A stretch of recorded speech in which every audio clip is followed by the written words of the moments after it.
невозможно рассматривать события осени 2018 года и события марта 2019 года, невозможно их рассматривать в отрыве от контекста истории народа Ингушетии.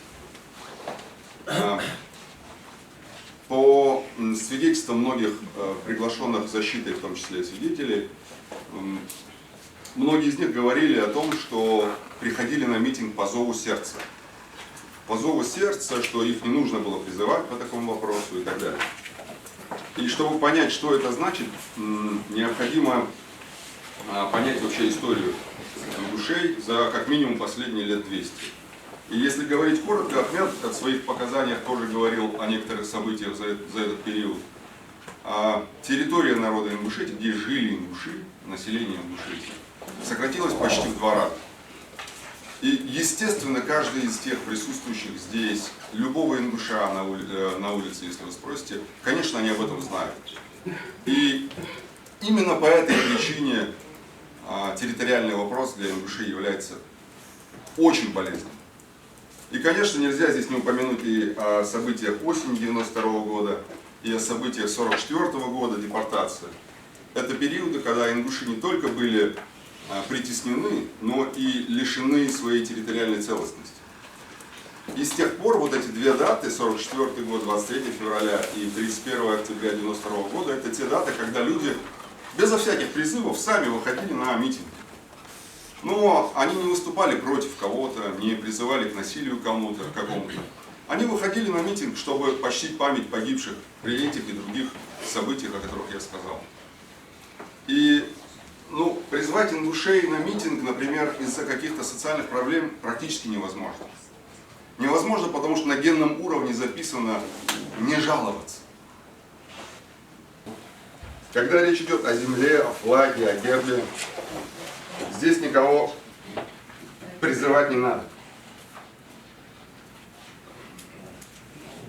В августе 2018 года в Ингушетии появляются слухи о том, что на территории горной части Сунжинского района, где расположены башенные комплексы, кладбища и так далее, орудуют некие силовики из другого региона, которые поставили там блокпост, строили дорогу, выкорчевывали деревья.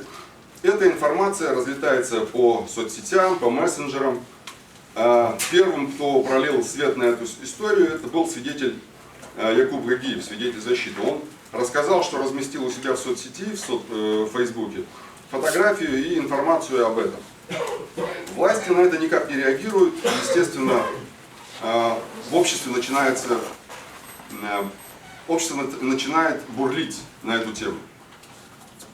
И только 9 сентября 2018 года, когда утверждает в очередной раз, 3-й раз, главу Республики Ингушетия на своей должности, свидетель, приглашенный, кстати говоря, свидетель обвинения Баял Евлоев, тоже показал об этом, что он задал вопрос Евкурову об этой проблеме.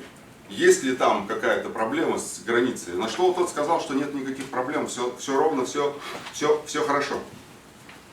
Но спустя 17 дней после этого подписывается это злосчастное соглашение, которое фактически спровоцировало протест в Ингушетии. Как известно, заседание Народного собрания по вопросу утверждения этого соглашения было назначено на 4 октября, но задолго до этого стала известна позиция некоторых из депутатов, которые должны были голосовать. Они в соцсетях, в мессенджерах разослали, дали понять народу, что они против этого соглашения, из-за чего на них оказывалось беспрецедентное давление. Один из таких депутатов также выступал в нашем процессе, депутат Оздоев. Он рассказал свою, без преувеличения, душераздирающую историю. Когда его супругу похитили, он нашел ее на 3-й день напичканную какими-то химией, лекарствами и так далее. И тут важно, что похищают эту супругу его накануне как раз мероприятий, связанных с голосованием. Разве это не является давлением со стороны власти? Кроме того, свидетель показал, что при утверждении соглашения была нарушена процедура голосования. Не было предусмотрено вообще такой процедуры, как в один день голосовать в 3 чтениях. Свидетель Ибрагим Даскиев, который является действующим судьей на минуточку Конституционного суда, зампредом Конституционного суда, вообще дал беспрецедентные показания в этом суде. Он показал, что высшее должностное лицо республики Юнусбек Евкуров сначала пытался его подкупить, а потом оказать еще и давление на судью. Это фактически должно быть материалом как минимум для проверки в отношении этого должностного лица. Но мы находимся там, где мы находимся. Если глава региона считает, что он подписывает соглашение законно, что у него все обосновано, то зачем давить на депутатов, на судью, на судей в принципе? Нет в этом необходимости, но он это делает. Почему? Потому что все было незаконно. С момента установления границы, подписания соглашений до момента проведения процедуры голосования в 3 чтениях. Все это было незаконно и с нарушением закона. Я знаю, Ваша честь, что вы как-то дали нам понять в ходе процесса, что скептически относитесь к периоду проведения митинга осени 2018 года, но мы о нем вынуждены говорить, потому что обвинение считает это периодом действия экстремистского сообщества, которое действовало в тот период, которое направляло деятельность и таким каким-то образом, не знаю, волшебным образом прикрывало свою деятельность созданием общественных организаций и так далее. И вот после того, как это соглашение было утверждено, 4 октября люди вышли на площадь с целью поддержать депутатов и показать им, что не надо бояться изъявлять свою волю. Почему это было сделано? Потому что заранее было известно, что депутаты, некоторые из них, высказали свою позицию против соглашения. И фактически было известно о оказании давления на этих депутатов. И люди вышли их поддержать. Было ли это санкционировано собранием? Нет, не было. Собирались ли люди стоять дальше? Нет, не собирались. Нет этому подтверждения. Но после голосования в этот день к людям вышли несколько депутатов, а если быть точным, 12 депутатов, в том числе и допрошенные в нашем судебном заседании, и Амриева, и Мамилов, и Евлоев, и так далее, которые голосовали против и сообщили, что имеется факт фальсификации, и что по неизвестной причине голосование проведено тайно, хотя такого рода принятие закона не предполагает тайного голосования и проведения его в 3 чтениях. И, наконец, депутаты просто провели простую математику. При кворуме в 27 человек, 4 публично испортили свои бюллетени, 12 человек проголосовали против, но официальный протокол говорит о том, что 17 было за. Ну как-то не бьется эта математика. И, естественно, люди все это понимают. И это был ключевым момент. Потому что это был период, когда люди поняли, что их хотят обмануть. Прямо, нагло и откровенно. Именно с этого момента была спровоцирована реакция общества в виде протеста. Ведь сами народные избранники вышли к ним и сказали, что имелся факт фальсификации. Что еще надо для того, чтобы люди в это поверили? А нам обвинение говорит о том, что манипулировали общественным сознанием. Ну так уж точно не подсудимый. Теперь, что касается митинга осени 2018 года. Коротко скажу про согласование. С 4 октября люди остаются на митинге. Обращаю особое внимание сюда, Ваша честь, на поведение органов исполнительной власти. Понимая, что стихийный митинг должен стать законным и организованным, чтобы не нарушать порядок, за подписью подсудимого Ужахова подается уведомление о проведении массового мероприятия от имени Совета Тейпов с 8 по 15 октября 2018 года. И власти в нарушении федерального законодательства согласовывают этот митинг. Согласно статье 7 Федерального закона о митингах, назову его кратко так, номер 54, уведомления должны подаваться не ранее 15, не позднее 10 дней. Здесь этот срок был естественно нарушен. И закон говорит, что такое уведомление вообще не подлежит рассмотрению. Но правительство принимает его, рассматривает и согласовывает митинг. Это раз. И, кстати, сразу скажу, что все эти материалы были приобщены к материалам дела. Ужахов фактически подавал уведомление о проведении митинга, когда митинг уже стоял. Тем не менее, председатель правительства Евлоев, кстати говоря, скажу, уважаемый суд, вы нам отказали в его допросе, хотя это ключевая фигура наравне с Евкуровым в этом деле, он согласовывает проведение массовых мероприятий вопреки требованиям закона.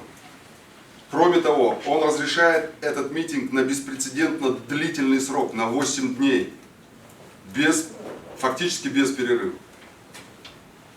По истечению этих 8 дней, 15 октября, было подано еще одно уведомление о продлении митинга.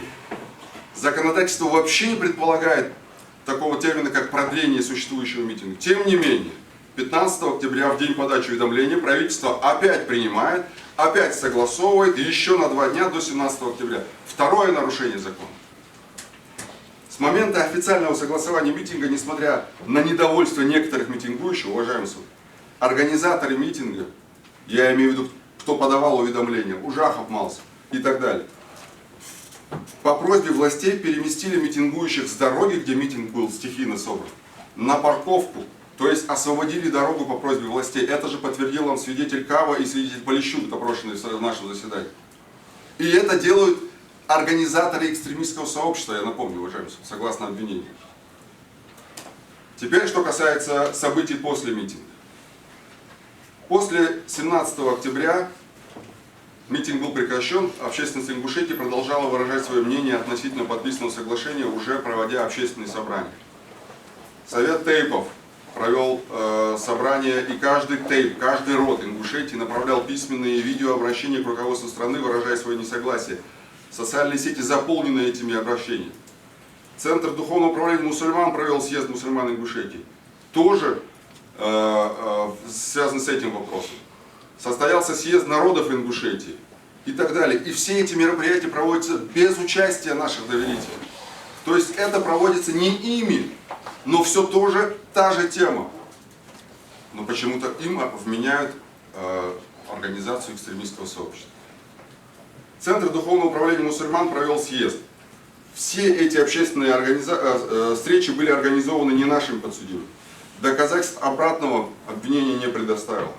Кроме того, уважаемый суд, особо подчеркиваю, 30 октября в Назране состоялся Всемирный ингушский конгресс, в котором приняли участие в том числе и подсудимые. Я там был, многие из присутствующих здесь там были.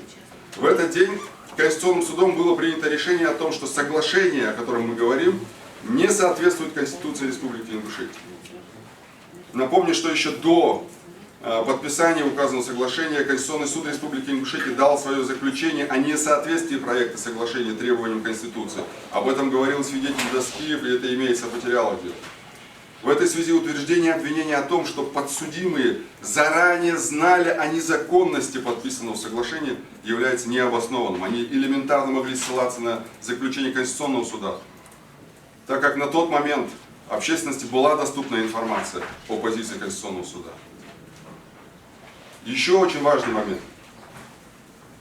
Еще ранее правительством, перед принятием решения Конституционного суда Ингушетии, правительством было согласовано проведение публичного мероприятия 31 октября, 1 и 2 ноября, то есть 3 дня на территории той же площадки перед НТРК Ингушетия в Магасе. Но после того, как решение Конституционного суда было принято и было указано о несоответствии соглашения Конституции, подсудимые Барахоев и Ужахов, и это имеется в материалах дела, обратились к людям с тем, что требование об отмене соглашения фактически выполнено, и нет необходимости проведения этого митинга. Они отказались от его проведения. То есть фактически обвинение, которое говорит о том, что у них был умысел свергнуть там Евкурова, создать политический кризис, назначить своих депутатов, это вообще откуда-то непонятно взято. Всем известно, что в ноябре 2018 года Евкуров после принятия решения Конституционного суда Республики Ингушетия обратился с запросом в Конституционный суд России с таким вопросом: соответствует ли соглашение Конституции Российской Федерации? И когда он обратился с этим, подсудимые также провели митинг в Назране, который состоялся 27 ноября. Проведение этого митинга было именно с этим событием связано. И почему-то обвинение не ссылается на это мероприятие. Ведь это же период действия экстремистского сообщества.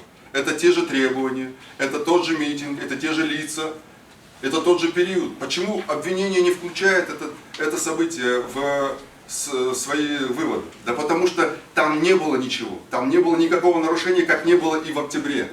Со стороны подсудимых уж точно.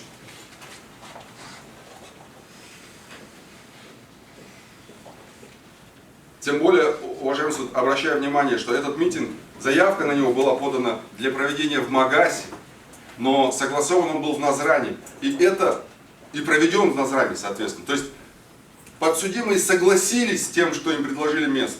И они пошли на то место, которое им предложили. Относительно решения Конституционного суда и Конституционного суда России, Ингушетии и России. Уважаемый суд, свидетель доски в нашем процессе уже говорил о том, что в Ингушетии, на территории Республики Ингушетии существует правовая коллизия, когда на территории одного и того же субъекта действуют фактически два противоречащих друг другу судебных акта. Это решение Конституционного суда Ингушетии о несоответствии соглашения Конституции Республики и решение Конституционного суда России о соответствии соглашения Конституции России. При этом Конституция Ингушетии не противоречит Конституции России.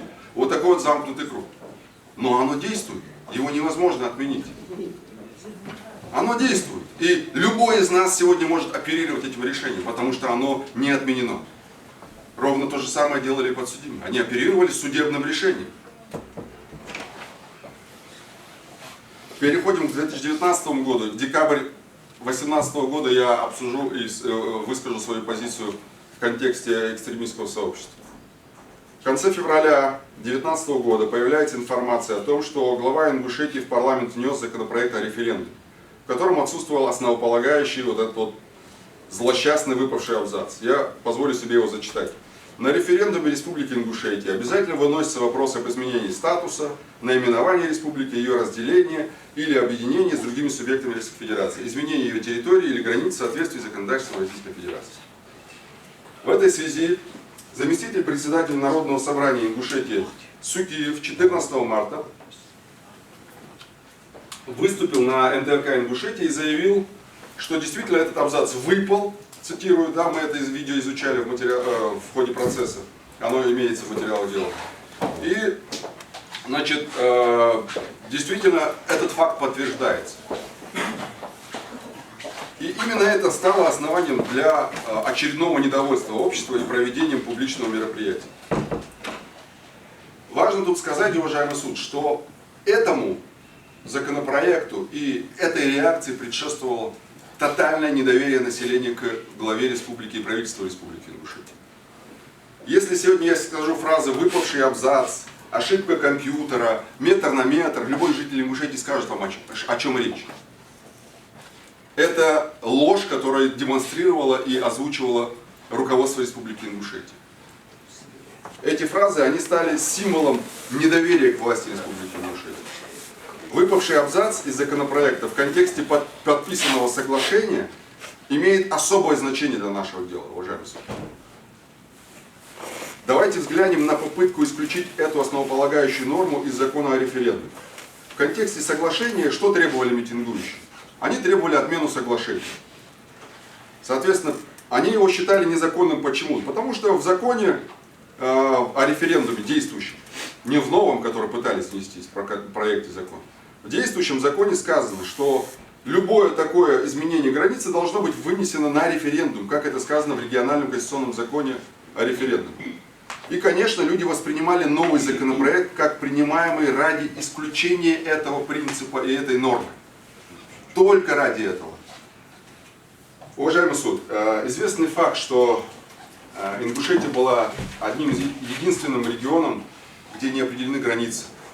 И вот этим соглашением с восточной части границы определены. Но есть не менее, даже более проблемная история, это западная часть определения границы Ингушетии. Я именно поэтому упоминал историю и в пригородном районе и так далее. И исключение возможности выносить на референдум вопрос установления границ было заложено на будущее. И мы все, жители Республики Ингушетия, это все понимаем. Потому что необходимо было определить границы с запада, которые сегодня существуют в нарушении действующего федерального законодательства. Тем не менее, новый законопроект о референдуме 14 марта прошел в первом чтении. То есть, это та дата, когда было подано уведомление о проведении этого митинга. Только когда прошел законопроект первое чтение, только тогда люди начали беспокоиться об этом. И он прошел этот законопроект первое чтение без процитированного мной абзаца. Теперь обращаю внимание на процедуру уведомления проведения митинга 26 марта. Уважаемый суд, здесь есть очень важная тонкость, которая заложена в обвинении, которую нужно выделить, расчленить. 14 марта от имени организации «Опора Ингушетии» мой доверитель, мой подзащитный Барак Чемурзиев подает уведомление в правительство Ингушетии о проведении митинга. Обращаю внимание, что уведомление было подано с соблюдением требований закона, то есть там, не ранее 10, не позднее 15 дней. Но обвинение так трактует действия Чемурзиева. Чемурзиев, будучи участником экстремистского сообщества, по указанию Мальсагова, Ужахова и Барахоева, с целью реализации совместного преступного умысла, будучи председателем опоры Ингушетии, направил правительство уведомление о проведении митинга в Магасе. При этом правительством согласовано проведение заявленного митинга с 10 до 18 26.03. Но это уведомление не было согласовано, Ваша честь. Именно в ответ на это уведомление от 14 марта, 16 марта правительство сообщает о том, что оно не согласовывает этот митинг. Хотя обвинение об этом ни слова не говорит. В связи с тем, что указанное место находится в непосредственной близости к центральной дороге и так далее. Но при этом правительство в этом же ответе говорит: мы вам согласовываем проведение публичного мероприятия с 10 до 15 в Назране у Дома культуры. Но в соответствии с законом правительство имеет право только предложить альтернативный вариант, но не согласовывать сразу место, иное место, помимо того, что было заявлено. Во-вторых, в соответствии со статьей 8 Закона о митингах, публичное мероприятие может проводиться в любых пригодных для этого целях. Я не буду сейчас перечислять подробные места, где разрешено в соответствии с законом, но сразу скажу, что ни одного из этих ограничений в нашем случае не было. При этом обращаю внимание, Ваша честь, на то, что митинг октября 2018 года проходил ровно в том же месте. В-третьих, после получения уведомления о проведении публичного мероприятия, правительство обязано довести до сведения организатора публичного мероприятия в течение 3 дней со дня получения указанного уведомления обоснованное предложение об изменении места. Но в ответ такого обоснования нет. Есть только формальная отсылка к требованиям безопасности. О том, что такой подход является незаконным, указал Конституционный суд в своем определении от 2 апреля 2009 года номер 484 ОП. И, кроме того, в своем постановлении от 14 февраля 2013 года номер 4 П. И там суд сказал, что нельзя формально отказывать в согласовании митинга. Эта же позиция полностью согласуется с позицией Пленума Верховного Суда номер 28. Да, в пункте 13 постановления Пленума говорится о том, что при направлении организатора публичного мероприятия обоснованного предложения об изменении места, времени проведения публичного мероприятия, орган публичной власти обязан предложить конкретное место, время для проведения заявленного мероприятия, но не согласовывать его, это новое место. Закон о митингах дает право заявителю не согласиться с позицией правительства. Что и сделал Чемурзиев? Он обратился к председателю правительства с соответствующим заявлением о том, что ваше обоснование незаконное, не соответствует ни требованиям Конституционного суда, ни Пленума Верховного Суда, ни закону.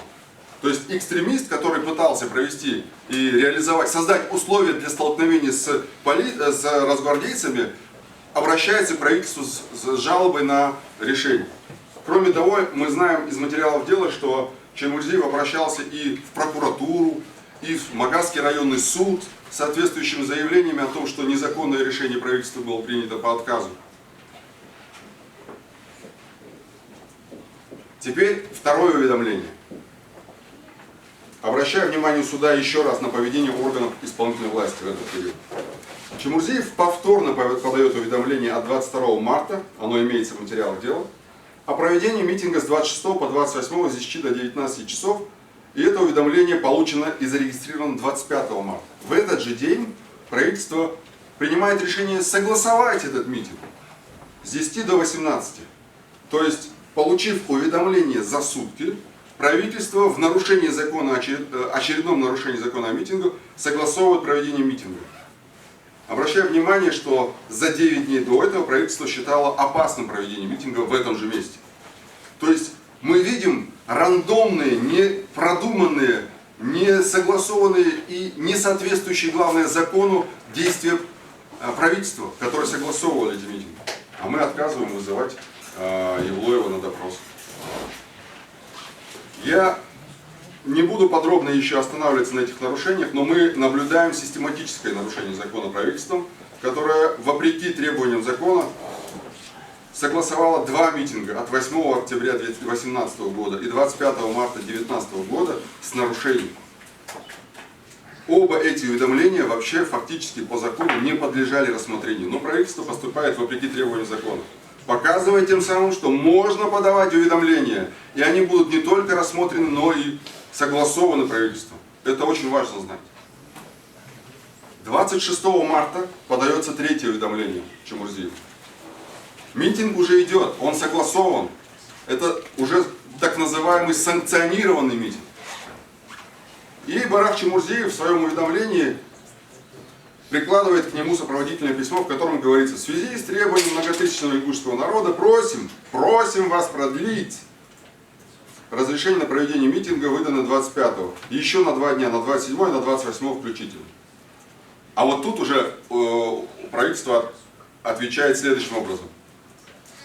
Уведомление о проведении публичного мероприятия должно быть получено органом публичной власти не ранее 15 дней, не позднее 10 дней. То есть фактически ссылается на норму закона, которую она 2 дня назад сам нарушил. Это правительство. Этим своим отказом правительство показывает, что неправомерно согласовал митинг, который согласовал за 2 дня до этого. Если коротко резюмировать хронологию согласования митингов, в октябре 2018 года и в марте 2019 мы видим, что в 2018 году митинг согласован с нарушением, продлен этот же митинг еще на 2 дня с нарушением. 26 марта согласованный, санкционированный митинг тоже был согласован незаконно. Итак, мы видим 3 грубейших нарушения федерального закона о митинге. Факт этих нарушений подтвердил запрошенный свидетель защиты Горчханов, бывший руководитель аппарата правительства, в тот период работал как раз руководителем аппарата правительства Ингушетии. Он непосредственно принимал участие в процедуре согласования митинга и фактически подтвердил те нарушения, о которых я сейчас сказал. Исходя из такого поведения, Ваша честь, поведение правительства Республики Ингушетия, могли ли Чемурзиев или другие митингующие рассчитывать на то, что уведомление от 26 марта с просьбой продлить митинг еще на 2 дня будет согласован? Ответ, конечно, очевиден. Могли. Они на это и рассчитывали. Но вдруг 27 марта правительство отказывает в согласовании этого митинга и говорит, что это подано в нарушении закона. И именно в этом решении, именно в таком нелогичном, незаконном поведении правительства, которое вело себя непредсказуемо, лежала вот та самая дестабилизация, о которой мы говорим. И вот то самое создание напряжения и, как сказал обвинение, кризиса. Это был фактически формальный отказ в продлении незаконно согласованного митинга. И вот что важно. Это та тонкость, о которой я вам говорил в начале. Согласно обвинительному заключению, Чемурзиев, как участник экстремистского сообщества, действовал по указаниям Мальсагова, Барахоева, Чемурзиева.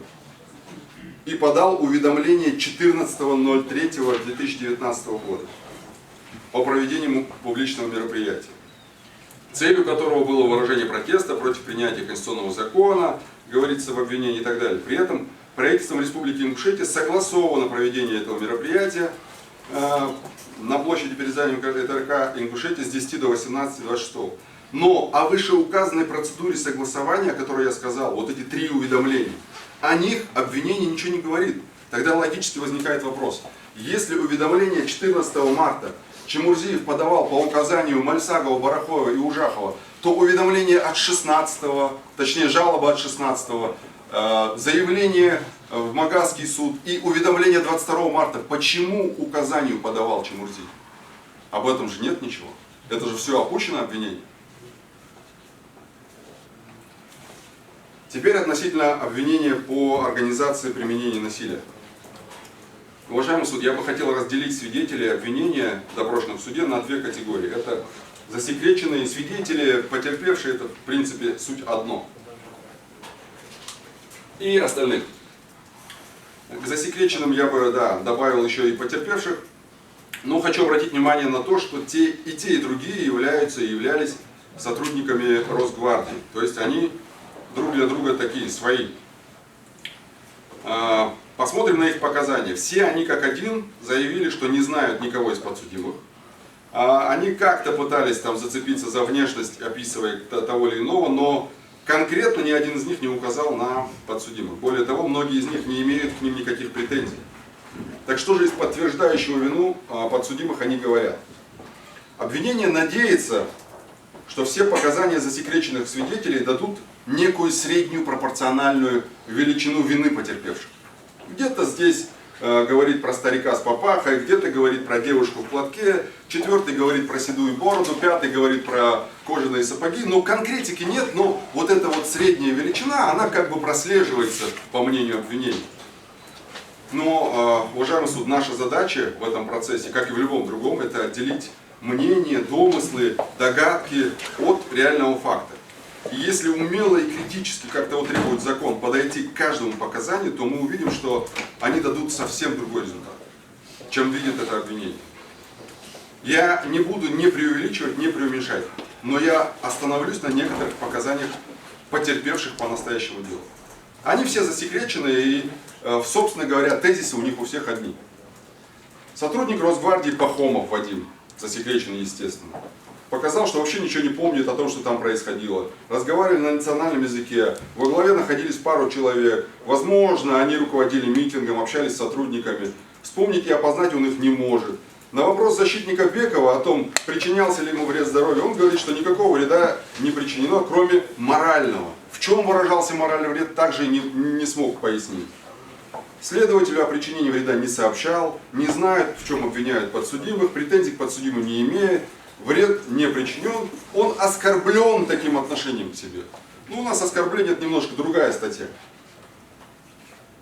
Путался он в собственных показаниях, поскольку сначала уверенно говорил, что боль не испытывал, а потом на ваша честь, вопрос о том, какие показания подтверждаете, начал настаивать на тех, которые дал, когда его допрашивали, где он говорил, естественно, что ему боль причинена. В этот же день допрошен Казанцев Андрей, тоже сотрудник Росгвардии, говорит, что почувствовал боль, но значения этому не придал, никого не Потерпевший Вдовин Эдуард говорит то же самое, говорил про какого-то мужчину в папахе, с бородой, женщина была, которая руководила процессами мужчинами. Ну, очевидно, это такие средние статистические описания любого присутствующего или любой присутствующей на митинге женщины или мужчины. Женщина ходила с камерой, снимала, беседовала с толпой. Были призывы Евкурова в отставку, вернуть земли и так далее, и так далее. Потерпевший Самарин говорит практически то же самое. Никого он не опознал, абсолютно ничего не помнит по процедуре ознакомления с материалами дела. Со стороны митингующих действительно были активисты, которые бросали что-то. Потерпевший Лесник говорит, или Лесник, Илья говорит то же самое, что 27-го в него попали предметы, которые кидали протестующие. Потерпевший не видел, как организаторы организовывали применение насилия в отношении представителей власти. Кроме этого, указал, что не был очевидцем того, как обвиняемые призывали или организовывали насилие. До того, как проехала машина полиции, вот это вот в 4:40 утра, с требованием разойтись, других нарушений он не видел, не замечал. Сказал, что были выкрики Евкурова в отставку. По настоящему делу он претензий к подсудимым не имеет и так далее. Говорит, что кто-то из пожилых мужчин просил не конфликтовать. 4 апреля мы допросили потерпевшего Владимирова Михаила. Тоже показал, что является сотрудником Росгвардии, прикомандирован, был обеспечен для безопасности на митинге, привлечен для обеспечения безопасности на митинге. Ничего показывающего на наших доверителей подзащитных нет. Допрошенный Платунов Андрей показал, что находился в службе в командировке, является потерпевшим по настоящему делу. Показал, что в отношении сотрудников правопорядка применялось насилие. Кидались палки, кирпичи, стулья. Видел двоих, которых кидали в него стулья. Значит, физическую боль он не испытал, но попадание чувствовал. На уточняющий вопрос судьи показал, что испытал физическую боль. Задачу по вытеснению выполнить не смогли, заполнили людей, которые выделялись среди толпы. Среди них подсудимых не было. Допрошенный в суде потерпевший Колбин Владимир показал, что является сотрудником Росгвардии, находился на площади, русской речи не слышал, говорили на незнакомом языке, видел, что парень доставал нож, возможно, не знает, были ли угрозы в свой адрес или адрес остальных. Из толпы активных лиц не запомнил. Ему попали палкой по шее, физическую боль он почувствовал, но остальные удары были по защите. После чего он устно командиру доложил о применении насилия. Среди людей были те, которые старались успокоить молодежь, говорит Колбин. Был возрастной мужчина, который всегда всех успокаивал, 50-70 лет. Этот мужчина отталкивал тех, кто дрался и говорил что-то на своем. С материала дела он не знаком, опознать этого мужчину не может, не знает, в чем обвиняются наши подсудимые. Претензий к ним не имеет. Потерпевший Терещенко показал ровно то же самое. Руководил всем мужчина, описывает он кого-то, старше 50 лет. Его речь не знают, поскольку она была ему незнакома. В толпе был человек, бывший сотрудник, который помогал обеспечивать коридор, говорит Терещенко. Толпу вытесняли в связи с тем, что митинг был несанкционированный. Человека, который применил в отношении него насилие, он опознал, и он привлечен к уголовной ответственности. Знаком только с протоколом своего допроса. Он не знает, в чем обвиняются наши подзащитные. И так далее. Саутин. То же самое. Да, было столкновение. Старейшины призывали к спокойствию. На вопрос о том, почему считают, что люди собрались на митинг незаконно, отвечает: не считаю нужным отвечать. Если помните, он очень грубо с вами пререкался, Ваша честь. Потерпевший Витте Артем. То же самое, что изначально никто никаких действий не предпринимал. Столкновения начались после того, как мы зашли в строй, цитирую, Ваша честь. Разговаривали через громкоговоритель на национальном языке, после чего митингующие начали расходиться. Никаких угроз применения насилия не слышал. Не помнит, чтобы кто-то руководил действием митингующих. Митингующие действовали хаотично, говорит потерпевший Витте. Лично к нему применялось насилие, прилетел стул-щит, цитирую его. И так далее. Потерпевший Бакланов говорит ровно то же самое, что он не считает, что митингующие действовали хаотично, точнее ровно противоположно, а наоборот договаривались между собой. Но, однако, не может показать на тех, кто их организовывал. Повреждения ему причинялись, предметы падали в щит, но он не видел, куда и все это прилетело. Откуда, точнее, все это прилетело. С материалами дела он не знаком, претензий он не имеет, потерпевшим по настоящему делу себя не считает. Потерпевший Аитов Ренат показал, что является сотрудником Росгвардии, был на митинге 27 марта, слышал лозунги на незнакомом языке, были лозунги «Это наша земля», угроз не было, но были матерные слова, которые не захотел озвучивать. Также показал, что удары по щитам были. Со слов потерпевших, митингующие действовали организованно, действия были слажены, но организаторов при этом он назвать не может, не видел. Описывает, как ему в левую ногу что-то попало. При этом указал, что сильные телесные повреждения он не получил. С материалами дела он не знакомил. Указывает на некого дедушку, который был почтительного возраста, цитирую. С материалами дела не знаком, не знает, в чем обвиняются наши подсудимые, догадывается, в чем обвиняются, что обвиняются в организации незаконного митинга. Это, кстати, не один свидетель, так потерпевший сказал. Претензий к подзащитным нашим не имеет, по настоящему делу потерпевшим себя не считает.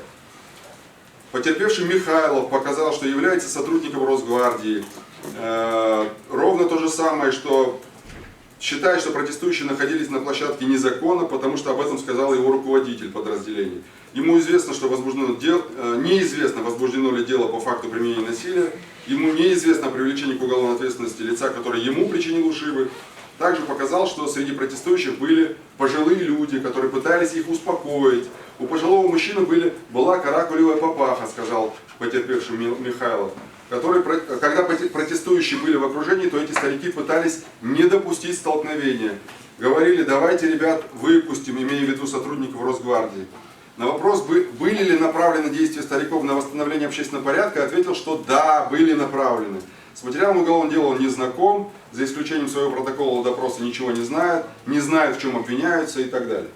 Потерпевший Кузьмин говорит о том, что толпа кричала: Евкуров, уходи, получил психологическую травму, сообщил руководству об этом, и, фамилии подсудимых ему ни о чем не говорят, он их не видел, не может опознать организаторов митинга. Потерпевший Сафин, Гаврилин, Сериков, Ашимов, Рахимов, Ефимов, Уважаемый суд, я перечисляю всех, кто был допрошен в суде. Тутаев, Минулин, Дерюшкин, Данилин, Миронов, все они как один говорят о том, что они не знают, кто организовывал насилие в отношении представителей власти. Кроме того, в суде были оглашены показания засекреченных, оглашены показания, не допрошены, а оглашены показания засекреченных потерпевших Горюнова, Грищенко, Великого, Девятого, Гущина, Завьялова, Князькина, Куркина, Матвеева и Радайкин. Все они подробно описывают момент столкновений, попытки вытеснения, что в них бросались тяжелые предметы, показывают, что в них и других сотрудников попадало много предметов, описывают лиц, причинявших им физическую боль, описывают, в чем они были одеты, но никто из них не обращался за медпомощью, поскольку не было необходимости. В материалах дела имеются заключения судебно-медицинских экспертиз, которые подтверждают это. Но самое важное, никто из них не указал на подсудимых, как на лиц, причастных к организации применения насилия. Итого здесь мною сейчас озвучено 34 показания засекреченных свидетелей, потерпевших по настоящему делу, чьи показания были получены в настоящем процессе. Кроме потерпевших, в деле есть засекреченные свидетели. Уважаемый суд, я буду говорить только тех, где есть хоть какое-то подозрение на негативные показания в отношении наших подсудимых. Непрямое указание, такого нет вообще нигде. Есть свидетели засекреченные. Это непосредственно участники столкновений и свидетели, можно сказать, столкновений. Но больше интерес вызывают засекреченные свидетели Кутафин Марат и Иванов Сергей. Кутафин является блогером.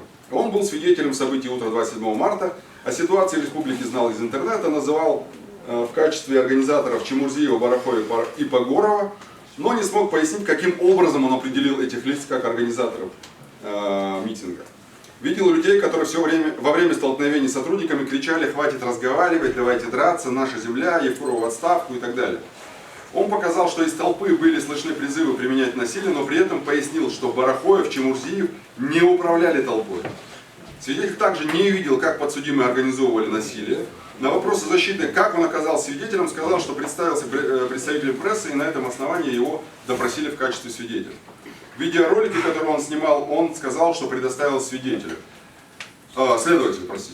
Свидетель Иванов показал, что является политологом и приезжал 25 марта рано утром в Магаз, чтобы увидеть и обсудить ситуацию сложившейся республики у себя в неком клубе политологов в Москве, который функционирует на основе вуза. Проживал в соседней республике Северной Осетии. Отношений к правоохранительным органам не имеет, равно как и к органам власти. Лидеров протеста помнит прекрасно. Назвал всех практически по именам и фамилиям, знал об общественно-политической ситуации в республике из интернета. Указывает, что протестующие высказывали протестные заявления. Относительно митинга также располагает информацией, в отличие от остальных свидетелей. Все очень хорошо помнит. Хотя говорил, что прошло уже 2 года и не готовился к показаниям. Но не может сказать, какие призывы были на русском языке, поскольку все призывы практически говорились на ингушском языке. Ушел с митинга в 9 утра, это свидетель, 9 вечера, и вернулся под утро. Спал в машине и проснулся он от сильного хлопка. Пришел на площадь и увидел, что было много сотрудников полиции. Также показал, что впоследствии началась потасовка. В сотрудников правопорядка летели палки и так далее, и так далее. Относительно призывов со стороны так называемых лидеров протеста не смог сказать ничего. Были ли от них призывы применения насилия? Не было. Он сказал, что не знает, какими указания давались, поскольку все говорилось на ингушском языке. То есть свидетель говорит, что организовывали все, говорили что-то, но говорили на ингушском, а о чем говорили, не знаю. Таким образом, сам себе противоречит. В ходе судебного разбирательства были допрошены многочисленные свидетели, в том числе и осужденные по факту применения насилия в отношении сотрудников Росгвардии, которые показали, что не слышали призыва разойтись. Это подтверждают и исследованные в ходе процесса суда видеозаписи. Свидетель также показал, что Барахоев просил дать еще время на площади и не был намерен покинуть место проведения мероприятия. Но надо тут обратить внимание, уважаемый суд, что свидетель путался в своих показаниях и путал события осени 18 и марта 19 года. Но вот главное в его показаниях это то, что с одной стороны он говорит, что подсудимые давали указания людям на митинге, которые последние выполняли, с другой стороны он говорит, что эти указания были на ингушском языке и он не мог их распознать. О чем эти были указания? Уважаемый суд, между защитой и обвинением нет спора о том, было ли столкновение или не было. Также нет спора о том, применялось ли насилие в отношении представителя власти. Оно применялось, и это установлено. Также нет спора о том, что многие сотрудники получили те или иные ушибы, царапины, синяки. Таких 9 человек. Одному сотруднику Давыдову причинен средней тяжести вред здоровью. Этого тоже никто не отрицает. Но спор заключается даже не в том, кто применил насилие. Это тоже установлено уже вступившим в законную силу приговором суда. Но вот в чем спор, уважаемый суд. Государственное обвинение считает, что все эти столкновения умышленно, целенаправленно, осознавая последствия, понимая общественную опасность, организовали наши подзащитные. Более того, умысел организовать все это наступил у них вдруг в 4:40 утра. На чем основывает обвинение такую позицию? Вот даже если посмотреть самые плохие показания в отношении подсудимых, все судебные следствия, обвинение цепляется за фразу, сказанную Барахоевым, и мы знаем эту фразу на видео, по поводу драться, не драться. Эта фраза выдернута из контекста. И она была сказана не на митинге, она была сказана в диалоге с представителями силовых структур. Кроме того, самое порочное, что было сказано в показаниях, это старейшина в папахе, в черной дубленке, в кожаных сапогах и так далее. Точно указать на подсудимых и тем более описать кого-то как организатор применения насилия не смог ни один, ни потерпевший, ни свидетель. Кроме того, засекреченный потерпевший Вдовин в жалких попытках притянуть за уши к своим показаниям, а точнее фантазиям Зарифу Саутиеву, превратил ее из светлой круглолицей девушки с круглым носом в чернобровую, худую, курносую брюнетку.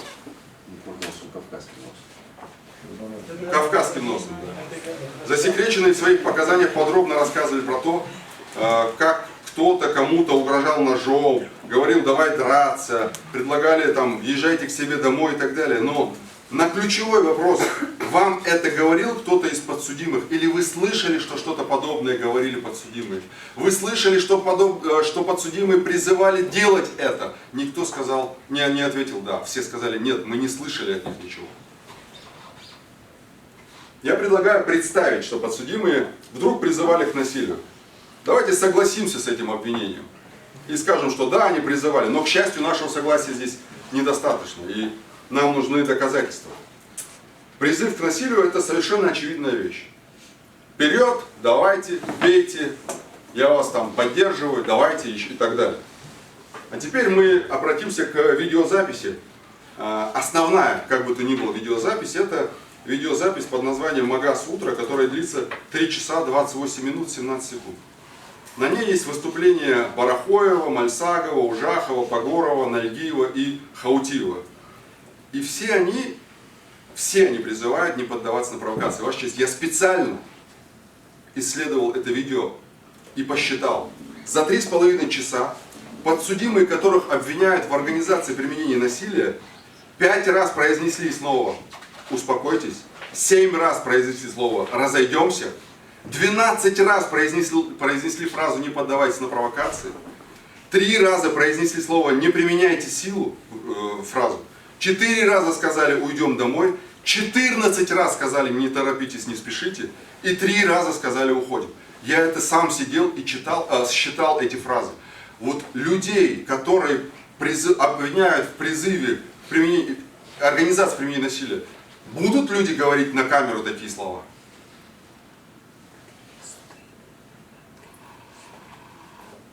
В ходе многочисленных допросов свидетелей и потерпевших, а также в процессе исследования видеозаписи, упомянутой в том числе и мной, было установлено, что Барахоев, Ужахов, Мальсагов, Чемурзиев, все они вели переговоры с представителями МВД и СКФО. Министром Кавой, который подтвердил этот факт, замминистром Полищуком, который тоже подтвердил этот факт в суде, руководитель по СКФО Бачурин, если бы суд удосужился вызвать его, я уверен, и он бы подтвердил этот факт. Более того, свидетели Кава и Полищук при допросе в суде подтвердили, что никаких угроз от Барахоева или других подсудимых они не получали. контексте сказанной фразы про «хотите драться» подтвердил, что это было в переговорах, и это не было в контексте угроз. То есть люди, которые обвиняются в организации применения насилия в отношении представителей власти, вели многочасовые переговоры, чтобы это насилие не применялось. Где логика обвинения? И тут важно, уважаемый суд, никто не услышал и, наверное, не захотел, наверное, услышать ответ на вопрос, почему Барахоев в переговорах просил разрешить им остаться на площади до рассвета, до утра. Потому что он хотел дождаться тех людей, которые должны были с утра явиться на площадь. Он мог спокойно взять и уйти, но чувствуя ответственность свою, зная, что если он уйдет, может возникнуть хаос на площади, который в итоге возник на перекрестке Икажевском. Он поэтому просил у министра МВД и других представителей: дайте нам возможность достоять до утра. Да тут не было желания стоять и там кому-то сопротивляться. Вопрос был лишь в том, чтобы дождаться тех, кто придет утром, и вместе с ними уйти, чтобы не было никакого риска столкновений. Если обратиться к той самой видеозаписи, о которой я говорил, то очевидно, что до тех пор, пока росгвардейцы не начинали применять силу, никто в отношении них такой силы не применял. Напротив, вспомним даже взорванную гранату шумовую. Она явилась по факту провоцирующим элементом для тех, кто находился на площади. Каждый раз, когда происходило столкновение, оно происходило исключительно после того, как росгвардейцы применяли силу в отношении стоявших на площади. В материалах дела имеется такой документ, уважаемый суд. Он называется «Хронология митинга в Магасе 26.03». Там описана хронология с 8 утра 26 марта до 14:25 дня 27 марта. Я опущу так называемую санкционированную часть, которая описывается в хронологии. Вот процитирую, вот после 18 вечера 26 марта. На митинге выступил Богатырев, некий Иса, были песнопения, а также приезжал министр МВД Кава. Согласно хронологии, в 23:50 на площадке остаются около 150 человек. Никаких выкриков нет. Первое предупреждение о том, что митинг не санкционирован, появляется в 14:55 утра. Это согласно хронологии МВД. 4:55 утра, простите. То есть с 18 вечера до 5 утра никаких претензий, что вы здесь незаконно собрались, нет. Остается вопрос, почему? Почему именно в 4:55 утра вдруг объявили о том, что нужно расходиться? Ответа на этот вопрос нет. И именно за 15 минут до этого, по мнению следствия, возник умысел на применение насилия и организацию применения насилия в отношении представителей власти. Ваша честь, в ходе судебного разбирательства были допрошены не только потерпевшие и свидетели обвинения, но и непосредственные участники столкновений, которые уже привлечены к уголовной ответственности. Нальгиев, Хамхоев, Асканов, Зязиков, Ажигов, Плиев, Микиев, Дзейтов, Аушев, Дышегуров, Черкиев, Хамхоев и другие. Все они осуждены по части 1 статьи 318, за исключением Заурова. Тезисно, если говорить коротко, все они сказали, что на митинг их никто не звал, никто не организовывал. К Евкурову они все испытывали личную неприязнь, подсудимые их не призывали, наоборот призывали остановиться и не применять насилие. Но несмотря на это, многие из них не остановились и применили насилие. У каждого из них был свой мотив. Например, Бабхоев и Асканов показали, что при них начали бить старика и не могли стоять и смотреть на это. И поэтому применили насилие. Например, тот же Зязиков говорит, что его начали бить, поэтому я в ответ применил насилие. То есть у каждого из них был свой мотив. И никто из них не организовывал, из подсудимых их не организовывал. Уважаемый суд, мы прекрасно понимаем, что мотив политической ненависти, упомянутый в приговорах некоторых из осужденных, которые были обвинены в применении насилия, и эти приговоры приобщены к материалам дела, заложен туда исключительно с целью преюдициального значения и применения этого в нашем процессе. Но обратите внимание на 3 важных момента. Первое. Такой мотив, как политическая ненависть, указан не во всех приговорах в отношении осужденных, которые выступили свидетелями по настоящему делу. Означает ли это, что осужденные, в приговорах которых указан политический мотив, были организованы нашими подзащитными, а у кого этот мотив не указан, были сами по себе. По логике обвинения получается именно так. Второе. Обвинение предлагает опосредовать мотив политической ненависти к Евкурову через сотрудников Росгвардии. Но сотрудники Росгвардии действуют не в интересах и по указанию Евкурова. Они не могут иметь политических предпочтений, они действуют в силу закона. Поэтому невозможно опосредовать ненависть к главе Ингушетии через сотрудников Росгвардии, Ваша честь. И третье. Обвинение не установило, что самое важное, не установило связи между действиями наших подзащитных и действиями тех лиц, которые ранее уже осуждены. То есть этой связи между ними никак не установлено. Нет показаний ни потерпевших, ни свидетелей, ни подсудимых. И эта часть обвинения просто голословна и предъявлена, но ничем не подтверждается. Но есть обратные доказательства. Это показания свидетелей, это показания подсудимых, которые говорят, что никакой организации и связи между этими действиями нет. Наоборот, если исследовать даже видеозапись, мы видим, что подсудимый противодействует этому насилию. Организация и участие в экстремистском сообществе. Вчера и сегодня об этом тоже говорилось много. С точки зрения юридической трактовки, экстремистское сообщество – это приготовление к совершению преступлений экстремистского характера. Я не буду подробно останавливаться на юридической трактовке всего этого. Скажу, предметом сговора является создание преступного сообщества с целью совершения преступлений по экстремистскому мотиву, которые закреплены в УК в 63 статье, и предполагает совершение преступлений по мотивам политической, идеологической, расовой, национальной и так далее розни. Гособвинение считает, что Барахоев вместе с Ужаховым и Мальсаговым, объединенные между собой политической враждой к действующему главе республики на тот период, с целью смещения его занимаемого его поста, не позднее мая 2018 года создали экстремистское сообщество для совершения преступлений экстремистской направленности. Также гособвинение считает, что остальные подсудимые были участниками этого сообщества. Уважаемый суд, обращаю ваше внимание на процессуальный момент. Постановление о возбуждении уголовного дела по признакам преступления, предусмотренного в статье 282 прим. 1, вынесено 27 декабря 2019 года, то есть в канун Нового года. Следствие окончено по данному делу 27 февраля 2020 года. То есть меньше чем за 2 месяца по такому тяжкому обвинению, как создание и участие в экстремистском сообществе, было завершено следствие. Меньше чем за 2 месяца. Не были допрошены ни свидетели по предъявленному обвинению, ни потерпевшие, ни эксперты. То есть фактически следствие завершилось декларативным предъявлением обвинения нашим подзащитным. Хотя вся информация, которая в этом обвинении была, она была еще за полгода до этого. В материалах дела отсутствуют доказательства, подтверждающие факт создания экстремистского сообщества не позднее мая 2018 года. Само событие, обстоятельства создания экстремистского сообщества не описано вовсе. Его привязка к маю обусловлена лишь тем, что один Ужахов был участником публичного мероприятия, которое проходило в тот период. Исходя из материалов дела и показаний Ужахова, в мае 2018 года Совету Тейпов и региональному отделению партии «Интернациональная Россия» было отказано в проведении митинга, а уведомление партии «Защитника Отечества» ответ не поступил. Люди посчитали, что если нет ответа, то в соответствии с позицией Верховного Конституционного Суда это является для них основанием и возможностью проведения публичного мероприятия.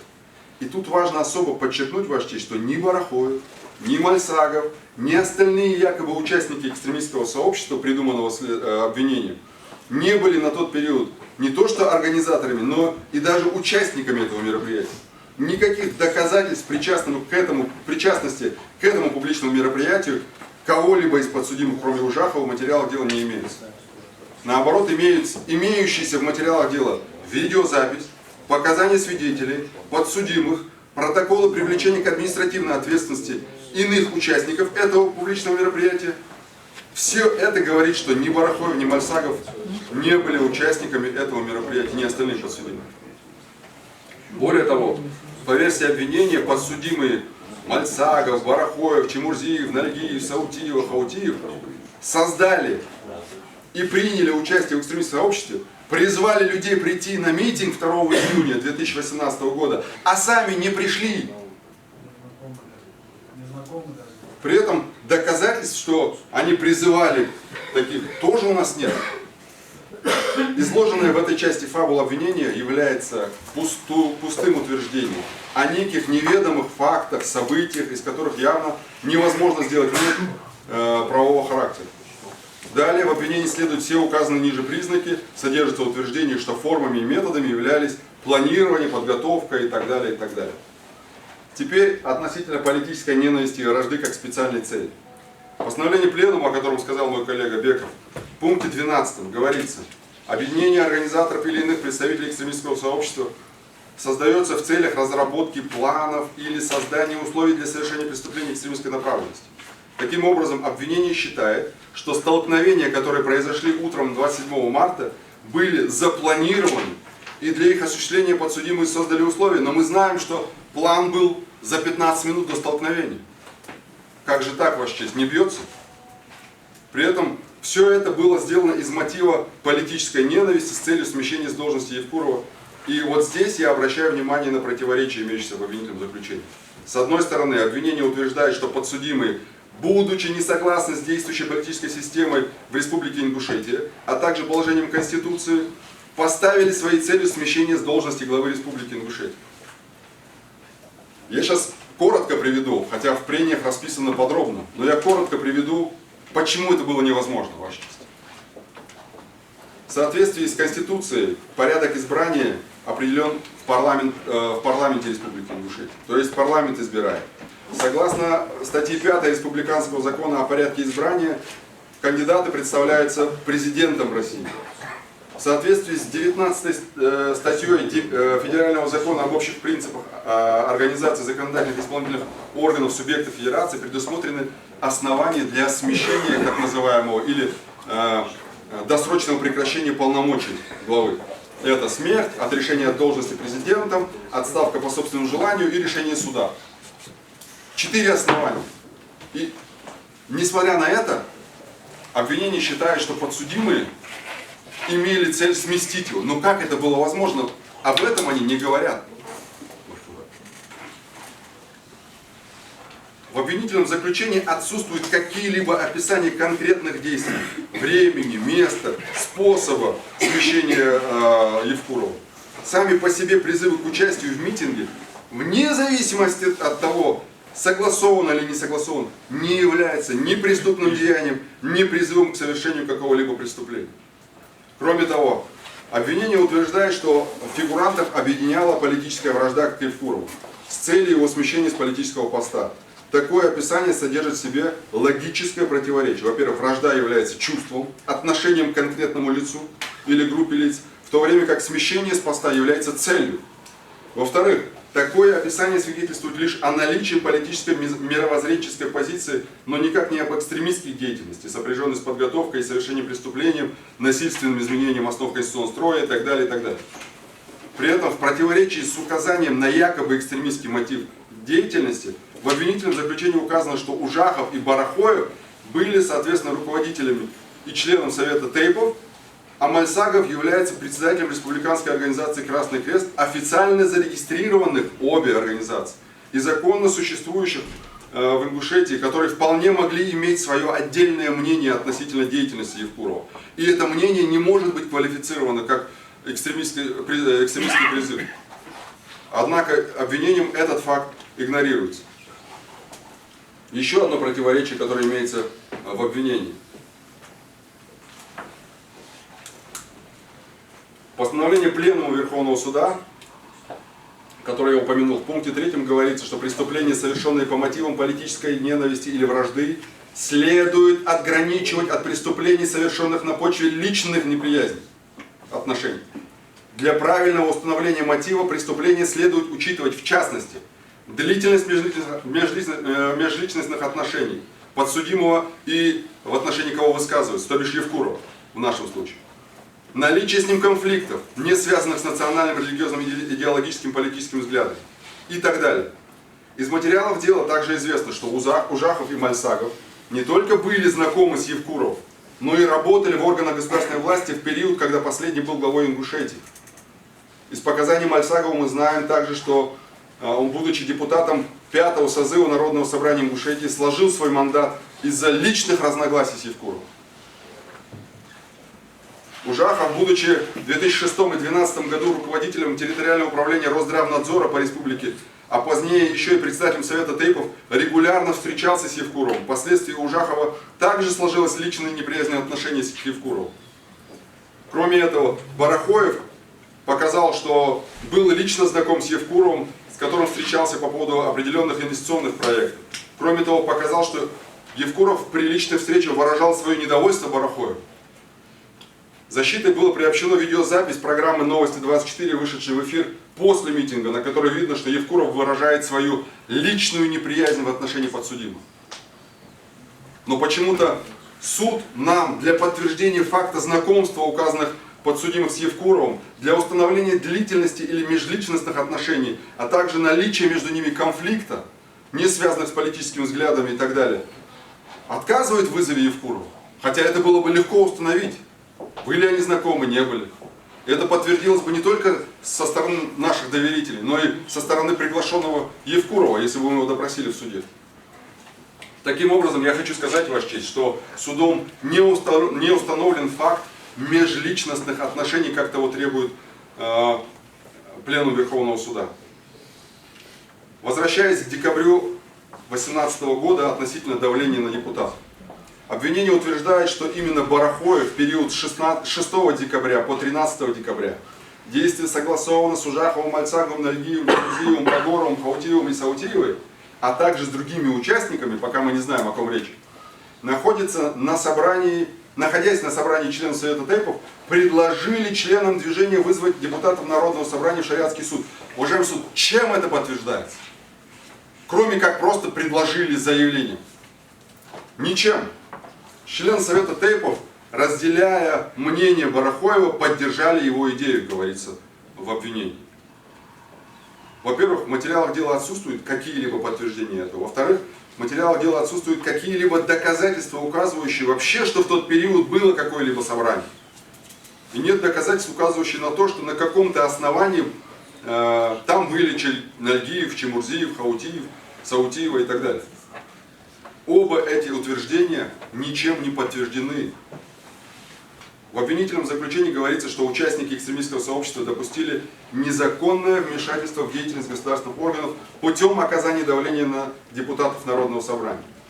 Так, по мнению обвинения, 15 декабря Барахоев, находясь в помещении Духовного центра мусульман Ингушетии, умышленно, осознавая общественную опасность своих действий с целью последующего влияния на принимаемые органами государственной власти решения, принял участие в ранее незаконно инициированном им шариатском суде, где выразил недовольство подписанием соглашений, а также вынесенным Конституционным судом России решением. Уважаемый суд, я вынужден это процитировать, это просто. Чем поставил под сомнение принцип общей обязательности судебного акта, умаляя авторитет исполнительной судебной власти. Я вас умоляю. По мнению обвинения, Барахоев говорил о недовольстве подписанием соглашения, а также вынесением Конституционного суда решения. При этом обвинение не указывает, на какие именно решения органов государственной власти имел цель влиять Барахоев. Ведь вызов депутатов, даже если это так было, я об этом тоже скажу, это же не является попыткой влиять на принимаемые решения. Решение принято уже давно и парламентом, и Конституционным судом России. Как уже сказано выше, действие решения Конституционного суда Ингушетии не отменено и отменено быть не может. А Барахоев имел полное право, выражая свою позицию, ссылаться на это решение, утверждая о незаконности соглашения. В-третьих, тот факт, что Барахоев указал на незаконность акта какого бы то ни было суда, не может поставить под сомнение базовый конституционный принцип общей обязательности судебного акта. И уж тем более не может умалять авторитет исполнительной или судебной власти. Неужели критика любого адвоката решения суда это умаляет власть судебную? Ну это же бред. Кроме того, по мнению обвинения, Барахоев 13 декабря подготовил видеообращение и разместил на YouTube от имени Совета Тейпов к депутатам Народного собрания с незаконным требованием принять участие в шариатском суде 15 декабря. Барахоев, манипулируя этническими обычаями, религиозными взглядами, незаконно оказал на депутатов Народного собрания давление, создав условия для общественного порицания последних. Целью же вызова депутатов являлось выяснение у них подробностей. Начну с последнего, уважаемый суд. Подробности относительно голосования 4 октября. Подробности голосования, как мной уже было сказано, депутаты сказали в первый день. Не было необходимости у них выяснять еще раз, каким образом депутаты голосовали. Вопрос был в другом. Параллельно шла проверка материалов относительно заявленных депутатами парламента в Следственный комитет о фальсификации, в Магазский районный суд о фальсификации. Именно об этом шла речь, а не о том, как и кто голосовал. Довод следствия о том, что Барахоев сначала записал и распространил в социальных сетях призыв на заседание в шариатский суд, несостоятельным по следующим обстоятельствам. В ответ на адвокатский запрос защиты Минюст сообщил о том, что в Ингушетии нет такого шариатского суда. И мы приобщили этот ответ к материалам дела.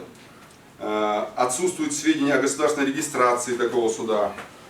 И отсутствуют сведения о документах о деятельности на территории Ингушетии такого суда. Во-вторых, при осмотре этого видео установлено, что Барахоев находится в помещении с большим количеством людей. Мы его смотрели, Ваша честь. Не менее 30 человек находится в этом зале, когда Барахоев обращается. Рядом с Барахоевым сидят еще 3 старейшин, являющимися членами Совета Тейпов. Вчера обвинение очень смаковало этот момент. Я сейчас не могу не упомянуть об этом. На видео Барахоев говорит о том, что Совет Тейпов, в который входит более 100 фамилий, приняли решение о вызове депутатов. Совет Тейпов, а не подсудимые, уважаемый суд. Соответствующий перевод речи имеется в материалах дела. Барахоев говорит не лично от своего имени или от имени кого-то из подсудимых. Барахоев говорит от имени Совета Тейпов, как член Совета Тейпов. Более того, Барахоев сообщает, что о встрече в Кадияте депутатам сообщат имамы сел. Имамы сел подчиняются духовному управлению мусульман Ингушетии, а не Барахоев. Это процедура такая. Это не Барахоев придумал. Далее, по мнению обвинения, в продолжении своих преступных действий, пользуясь растерянностью пришедших в шариатский суд депутатов, опасавших общественного порицания, Барахоев вынудил их раскрыть результаты. Эти утверждения были опровергнуты имеющимися в материалах дела видеозаписью с этого самого заседания 15 декабря, на котором присутствовало только 11 депутатов Народного собрания из 32, Ваша честь. Я специально подчеркиваю эту цифру. Из осмотра видео установлено, что никто на депутатов давления не оказывал, тайну голосования раскрывать не вынуждал и давление на них не оказывал. Этот факт подтвердили своими показаниями в суде свидетели обвинения, депутаты Народного собрания Амриева, Евлоев, Мамилов покойный и Ахмед Накастоев, которые заявили, что на них никто никакого давления не оказывал, и в Кадият они пришли добровольно. Более того, в судебном заседании приобщена и осмотрена видеозапись митинга 4 октября, где эти же депутаты, среди них были еще другие, публично сообщили результаты голосования по ратификации соглашения. Как они голосовали? То есть отсутствовала необходимость требования раскрыть результаты. Условия для общественного порицания депутатов в случае их неявки, как полагается правоверному мусульманину, цитирую обвинение, обвинение не сообщило о том, а какие же последствия будут для тех, кто не явился. Вот из 32 явилось 11, для остальных 21. Какие последствия? Никаких, Ваша честь. Это говорит о добровольности явки.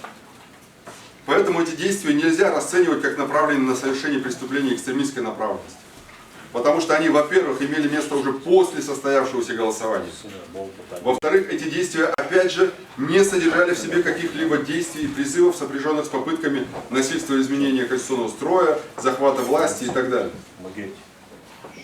Кроме того, на состоявшемся собрании 15 декабря в Кадияте бывший муфтий Абдурахман Мартазанов указывает, что орган не наделен полномочиями по разрешению вопросов. В ответ на претензии Совета Тейпов к депутатам. Муфтий говорит, что мы не можем этот вопрос здесь рассматривать. То есть никакого давления не может быть оказано. Муфтий их отправляет в органы государственной власти и говорит, там решайте все. Пишите жалобы, заявления. Мы здесь не можем, не уполномоченными. Эта запись тоже имеется в материалах дела. Соответствующая запись выступления, она есть. Что касается наличия шариатского суда. Мы приобщили к материалам дела видеозапись задолго до этих событий. Вообще даже в плане не было этого соглашения. 2 октября 2017 года, за год до этого, Абдурахман Мартазанов, покойный, бывший муфтий, выступая в муфтияте, говорит, шариатского суда в республике Ингушетия нет. Было бы хорошо и правильно, если бы он был. Но для этого нужно исламское государство, которого у нас нет. Что у нас есть? У нас есть консультативный орган. Шариатский суд, его привыкли называть на русском языке. Так повелось с времен до революции. Человек, который приходит в консультативный орган, ему говорят, ты прав или виноват. Но вы знаете про дальнейшую работу после этого. Как мы определили, кто прав, а кто виноват? Вы имамы, вы по всем селам, вы принимаете решение. Это решение народа. Не муфтият, не кадият, не работников кадията. Это решение народа. Оно выражается в том, что если ты выполняешь предписание религии, ты идешь в кадият. Община завтра, если ты не выполняешь, тогда община завтра в твой дом не придет. Если случится горе или хорошее, не будет есть или принимать твою милостыню. Вот что мы можем. Вот наша сила. То есть, о каком давлении можно говорить в контексте работы кадията в таком формате? Магомед Хаштыров, свидетель, допрошенный в настоящем заседании, являющийся заммуфтия Ингушетии, также подтвердил отсутствие на территории Ингушетии шариатского суда. Он указал, что существует консультативный орган, который действует на основе федерального закона об альтернативной процедуре урегулирования споров с участием посредников, то есть процедура медиации. Таким образом, из речи Мартазанова, из ответа управления Минюста по Республике Ингушетия, свидетельских показаний Хаштырова, следует, что на территории Ингушетии отсутствует шариатский суд, а лишь функционирует консультативный орган, решение которого не имеет обязательную юридическую силу. Соответственно, ни Барахоев, ни кто-либо из подсудимых не могли оказать давление путем вызова их в консультативный орган. Утверждение обвинения о том, что в результате незаконных действий Барахоева, а также иных участников экстремистского сообщества, среди жителей республики сформировалось заведомо устойчивое мнение о незаконности подписанного соглашения, не выдерживает никакой критики, поскольку, как уже было сказано, они могли оперировать даже решением Конституционного суда.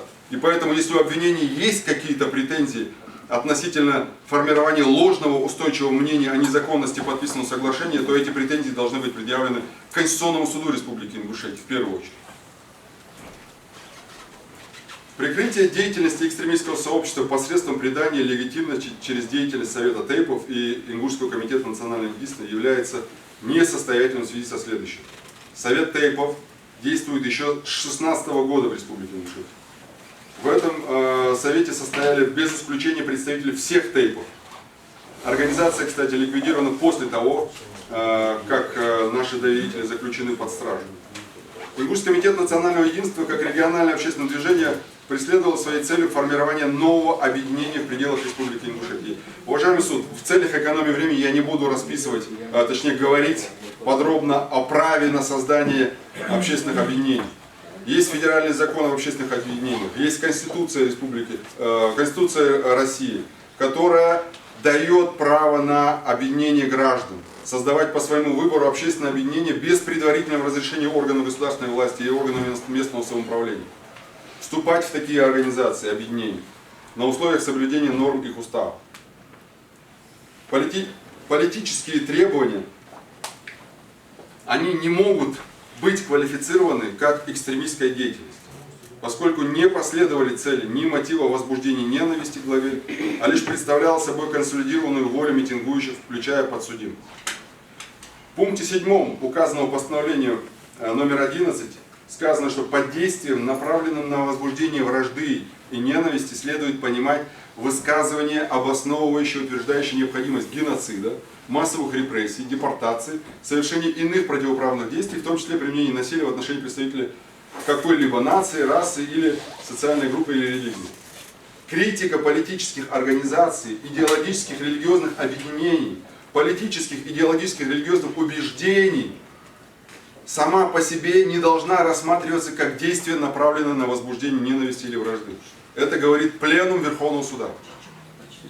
Если же такое содеянное в отношении должностного лица, то пленум говорит, то нужно руководствоваться положением статьи 3 и 4 Декларации о свободе политических дискуссий в средствах массовой информации.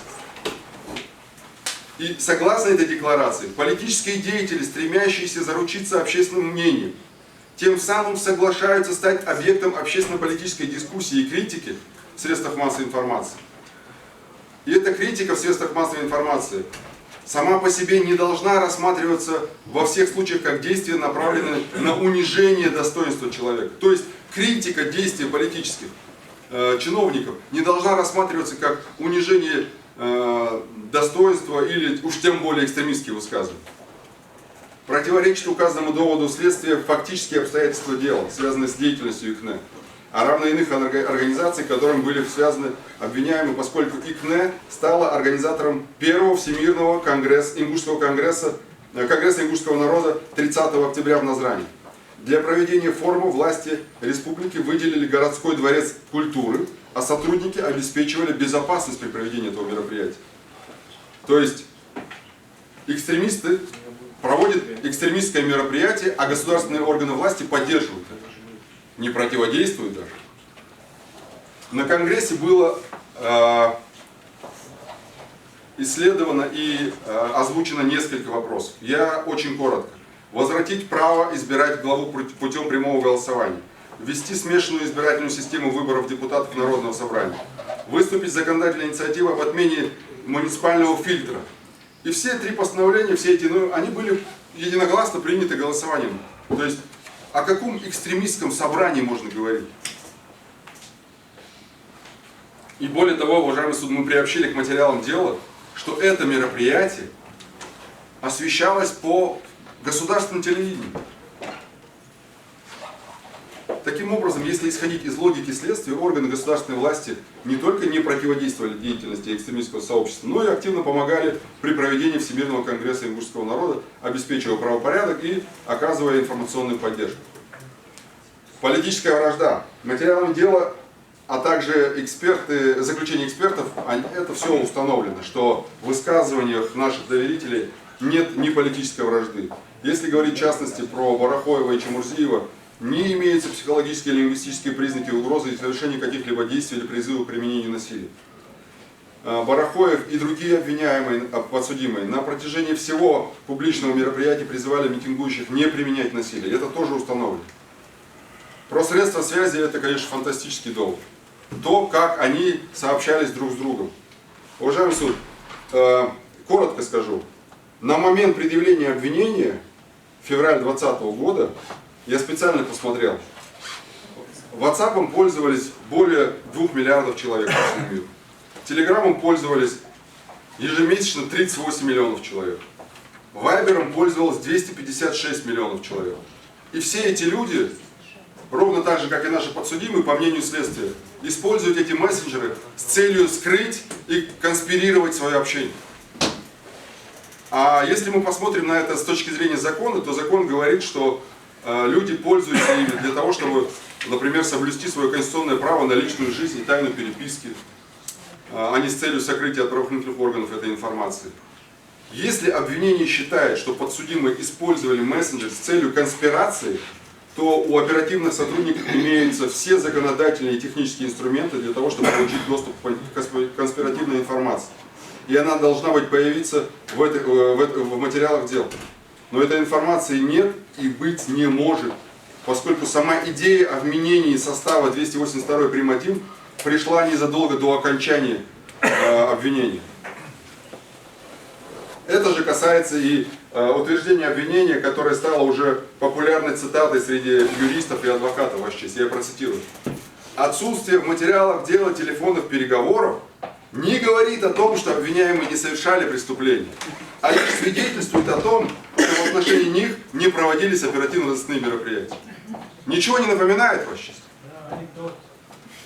Если вы не в тюрьме, это не ваша заслуга. Это наша недоработка, говорит другими словами обвинение. Устойчивость, сплоченность, стабильность экстремистского сообщества. Этот криминообразующий признак голословно продекларирован. Не указывается обстоятельства знакомства подсудимых друг с другом, их формат взаимоотношений, как эта сплоченность обеспечивалась, хотя закон и пленум требуют этого. Кроме того, признак устойчивости фактически используется при определении формы соучастия, хотя сплоченность как признак преступного сообщества была исключена из части 4 35 федеральным законом еще в 2009 году. Что касается распределения ролей, Барахоев, Ужахов и Мальсагов фактически следствием и обвинением назначены лидерами якобы экстремистского сообщества, без каких-либо внятных пояснений и обоснований такого. О некоем распределении ролей между фигурантами лишь голословно утверждает в виде общих и расхожих фраз типа «привлек к участию», «принимал активное участие в том-то», «контролировал исполнение» и так далее. А что? Как привлек? Как контролировал? Ничего этого нет. И чем это подтверждается, что самое главное? Указание на какие-либо конкретные действия каждого из фигурантов тоже отсутствует. Финансирование. Вот эта часть, прошу обратить внимание, особое внимание, уважаемый суд. Если коротко, то в обвинительном заключении говорится, что финансирование состояло из личных взносов организаторов и участников экстремистского сообщества, предоставление безвозмездно указанными лицами в пользование экстремистского сообщества материальных ценностей, компьютеров, мебели и иных средств, а также посредством поступления в распоряжение руководителей экстремистского сообщества денежных средств из иных неустановленных в ходе следствия источников. Если мы говорим о финансировании, то должно быть конкретно указано. Если обвинение считает, что мебель это финансирование, то надо указать, что это за мебель и откуда она взялась. Если обвинение считает, что принтеры и компьютеры это финансирование, то надо природу происхождения указывать. А декларативно указывать на собственность того или иного человека, как финансирование экстремизма, нельзя. Уважаемый суд, даже среди судей и прокуроров сегодня, практикующих, есть общее мнение о том, что квалификация деяний по 282 прим. 1 существуют проблемные вопросы. Исходя из диспозиции части 1 статьи 282 прим. 1, можно говорить о двух структурных разновидностях. Адвокат Беков о них тоже сказал. Я не буду подробно на этом останавливаться. Это организованная группа и преступное сообщество. Часть 3 и часть 4. В нашем деле обвинение считает, что Ужахов, Барахов и Мальсагов создали экстремистское сообщество в том виде, в котором о нем говорится в части 3 статьи 35, как разновидность организованной группы. При такой квалификации действий участников суды ставят более высокую планку требований к доказательствам существования экстремистского сообщества. Я приведу решение Верховного суда по делу номер 47-2009-82. Оправдывая осужденных, Верховный суд, осужденных по 282 прим. 1, Верховный суд указал, что отсутствует доказательства сплоченности, организованности до степени преступной организации или группы в составе таких-то лиц. Все преступления по настоящему уголовному делу совершались ими, либо группой лиц, либо группой лиц по предварительному сговору. То есть экстремистский состав создания экстремистского сообщества, Верховный суд перед обвинением ставит более высокую планку требований доказательств. То есть нужно доказывать сплоченность, нужно доказывать организованность. Есть ли у нас это материал дела, я думаю, об этом говорить не стоит. Кроме того, апелляционное определение судебной коллегии по уголовным делам Верховного суда, номер 56, я тоже привожу в прения. Говорится, что для квалификации содеянного по части 282, по статье 282 прим. 1, определяющими признаками выступает высокий уровень организованности, структуры, устойчивость группы, о чем может свидетельствовать большой временной промежуток ее существования, неоднократность совершения преступлений членами группы, их техническая оснащенность, распределение ролей в группе, длительная подготовка преступления и другие обстоятельства, свидетельствующие о сплоченности группы. Длительная подготовка, уважаемый суд, обращаемся к 4:40 утра. 15 минут для подготовки. 15 минут обвинение считает, что заняло у подсудимых для подготовки этого преступления. А Верховный суд нам говорит, нужна длительность, чтобы квалифицировать как экстремистское деяние. Я уж не говорю про другие критерии, о которых говорит Верховный суд. Что касается нормы об участии в экстремистском сообществе, тут все немного проще. Но здесь есть много вопросов, в первую очередь, к обвинению. Оно утверждает, что финансирование экстремистского сообщества осуществлялось путем личных взносов. Другими словами, обвинение считает моего подзащитного Чемурзиева, участника экстремистского сообщества, по мнению обвинения, еще и финансирующим это обвинение. Но, уважаемый суд, у нас в Уголовном кодексе есть другая статья, 282 прим. 3, финансирование экстремистского сообщества, которая устанавливает четкие критерии обвинения по данной статье. То есть нужно установить, в чем заключается финансирование, откуда источник, каким образом происходило финансирование, в какой период, в каком объеме, до какого времени. И это, уважаемый суд, статья 282 прим. 3, финансирование экстремистского сообщества, она является специальным составом по отношению к 282 прим. 1. Ее нельзя поглотить одним участием в экстремистском сообществе. Таким образом, следствие, точнее обвинение, само нам говорит, мы вам вменяем финансирование экстремизма, но мы его не доказали. Потому что если мы доказали, мы бы вменили еще и специальный состав. 282 прим. 3. Но у нас его нет. Все иные содержащиеся в обвинительном заключении относительно так называемых специальных целей, применение насилия представителям власти, сопряженное с побуждением граждан к совершению иных противоправных действий, пропаганда таких действий, мотив политической вражды, все это, Ваша честь, носит декларативный характер без каких-либо ссылок на конкретные преступные действия отдельных участников якобы экстремистского сообщества. Таким образом, из материалов дела видно, что подсудимые произвольно назначены организаторами и участниками выдуманного экстремистского сообщества. Более того, не описана ни сама цель, подготовка или совершение преступления с экстремистской направленностью. Подобное изложение представляет из себя явную уловку для обхода необходимости описания отсутствующего элемента состава преступления, предусмотренного статьей 282 прим. 1. И еще один важный факт. Обвинение ограничилось предъявлением нашим подзащитным обвинений в организации применения насилия с мотивом политической вражды и ненависти. По мнению следствия, события утра 27 марта закончились с уходом людей на площади, но всем известно, что события этим не закончились. Но обвинение в последующие действия, все последующие действия так называемых экстремистов не включает в обвинение. И этому есть объяснение. Когда люди ушли с площади, через некоторое время была перекрыта федеральная трасса, как известно. То есть случилось ровно то, о чем говорил Барахоев в переговорах. Люди спонтанно собрались и создали помеху движению на федеральной трассе. Но обвинению не указывает эти события, потому что Барахоев и другие старейшины несколько часов убеждали этих собравших, и этому есть масса видеозаписей, уйти оттуда, им удалось их увезти оттуда.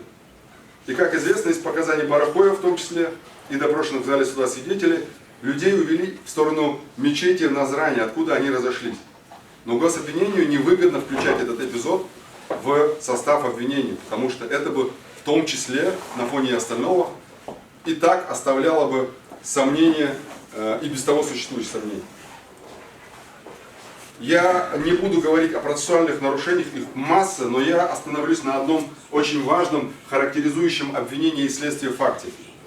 Постановление 21 марта 2019 года о применении средств фото- и видеофиксации, вынесенное начальником УОП МВД по Ингушетии Сапралиевым и утвержденное в Рио заместителем министра внутренних дел Боротовым, указывается, что в целях документирования деятельности сотрудников полиции, а также возможных противоправных действий и групповых нарушений общественного порядка участников митинга на площади, а также документировать случаи проведения несогласованной в установленном порядке акции, привлечь для проведения фото- и видеофиксации сотрудников технических служб.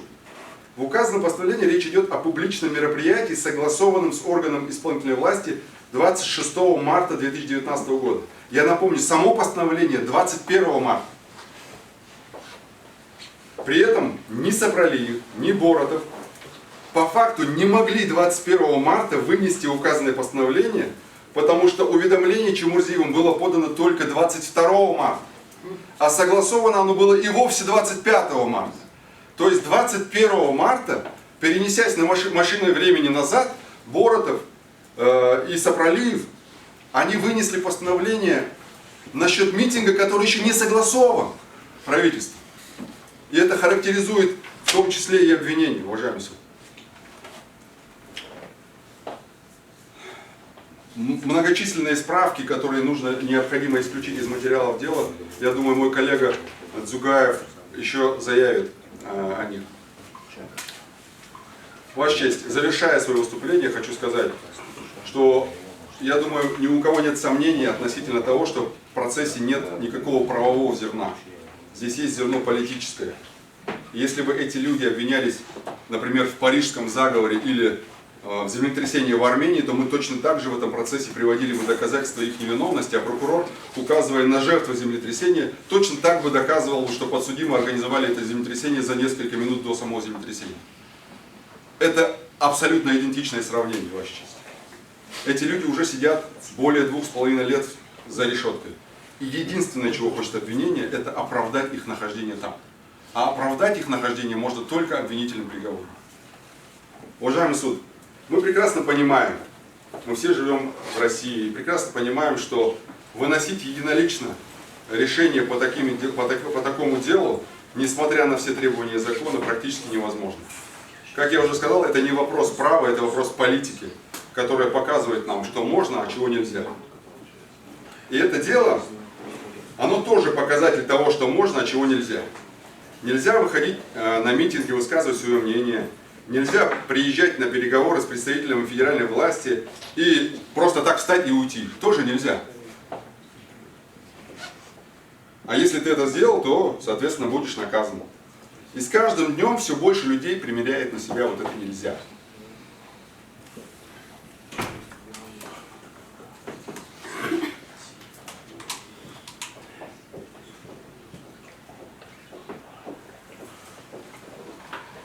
Начальник говорит своему подчиненному нельзя, режиссер или там редактор говорит журналисту нельзя, начальник следствия говорит следователю нельзя. И это нельзя настолько с нами срослось, что уже внутри нас вырос такой человек в мундире.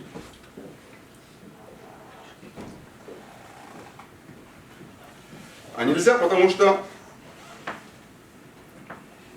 да как бы чего не вышло, знаете, Ваша честь.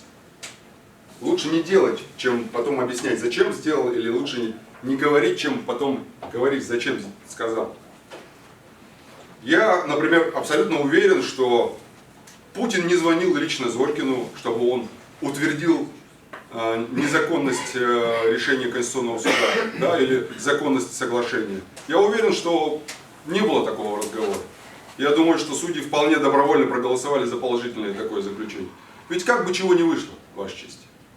Я уверен, что из администрации президента или из ФСБ не звонят судьям по политически мотивированным делам, как это, и не говорят, принимайте то или иное решение. Судьи сами выносят решение, потому что как бы чего не вышло, Ваша честь.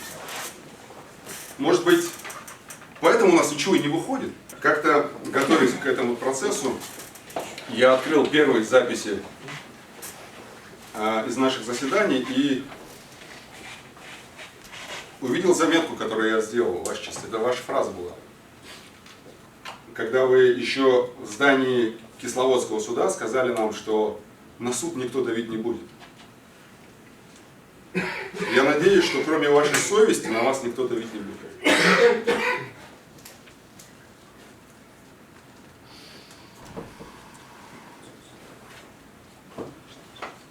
Учитывая вышесказанное, я прошу оправдать.